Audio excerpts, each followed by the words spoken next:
Anybody else think it's crazy that over the last 200 years, the government in corporate America has dug up every single plant that grows fruits and vegetables, passed laws to discourage gardening, removed the gardens from all the homes, made people start to pay for food because they realized that the less time you have to spend taking care of yourself, the more time you can spend being a slave? And also, the fact that everywhere you go and you see trees for miles, those are all male trees. And they planted male trees so that there wouldn't be any fruit to grow on them, so that you would have to pay for it. No, just me. Okay, so this TikToker by the name of Ignorance Be Gone touches on something that is really important if you want to understand not only domestic policy within the United States, but also foreign policy of the United States. Because one thing that the United States has done in order to control the global economy is controlling food. That's right. One of the main ways in which the United States continues a system of imperialism and colonialism is through the control of food production systems and by denying access to people the ability to grow their own food. Now, in the modern day, this can be seen very, very clearly in the way that the United States actually uses foreign aid as a way to undermine domestic economies. Basically, what the United States does is it ships a bunch of cheap rice into various countries in order to undermine their domestic agricultural production. Basically, if people can get subsidized rice from the United States government, they're not going to be spending their money on the local farmers to buy food and support the local economy. They're going to be buying the food that comes through these foreign aid programs. That way, the local farmers lose their ability to support themselves and very often end up having to sell their farms. And when they sell their farms, what happens is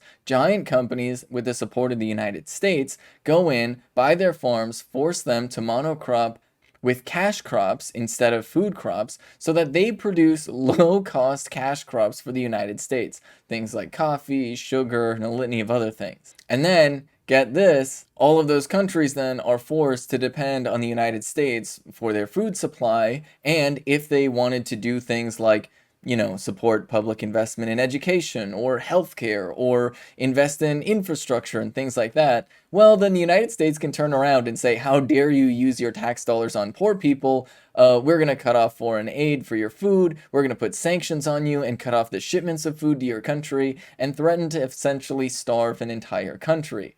Especially if people in that country decide that they want to produce their own food. Then the United States can sanction them and they have to deal with the starvation that comes with that. This is fundamentally one of the ways that the United States uses food as a mechanism of control. But one of the ways that the United States is able to do that has to go back to our history of colonialism here.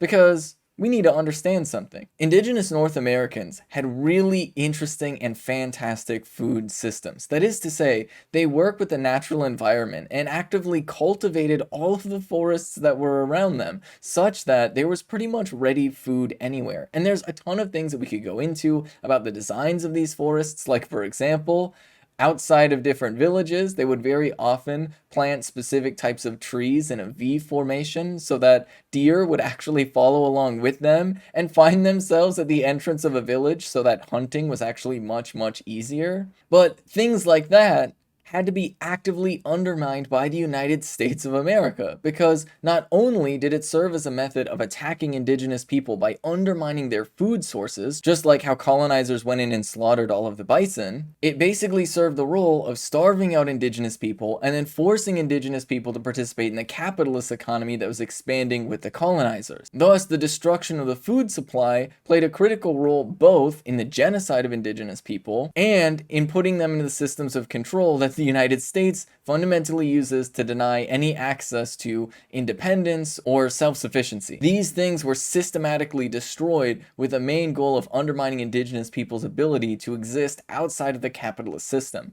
And the same thing is true to this very day. Now, this was originally designed specifically to remove indigenous people's ability to continue their way of life while they were literally under siege by Western colonizers. The system operates to this very day to make it such that the cost of living is very easily controlled by a small handful of companies who pretty much control our food supply. And the United States globally is one of the bigger producers of basic essentials like grain and things like that. A lot of the breadbasket states actually produce a ton of food.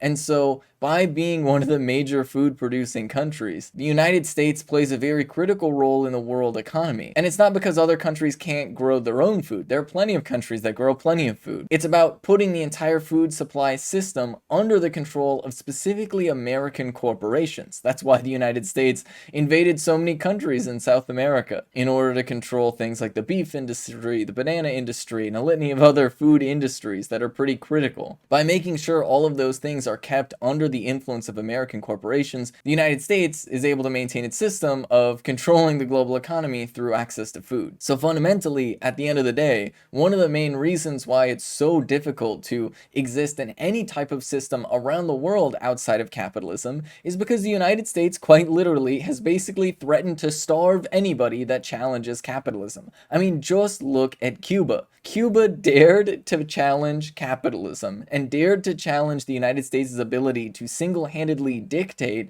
their economic policy, and the United States has kept sanctions on Cuba for years, for decades, with the express and explicit goal of starving the population to cause hunger with the hope that the people would revolt against the government and install a new government that was more favorable to the United States' economic policies. But the same reasoning applies to people who might want to challenge capitalism in the United States today. One of the reasons why it's so difficult to get new food systems to be organized across the country is because there are very strong vested interests in maintaining strict control over the food supply under capitalist enterprises.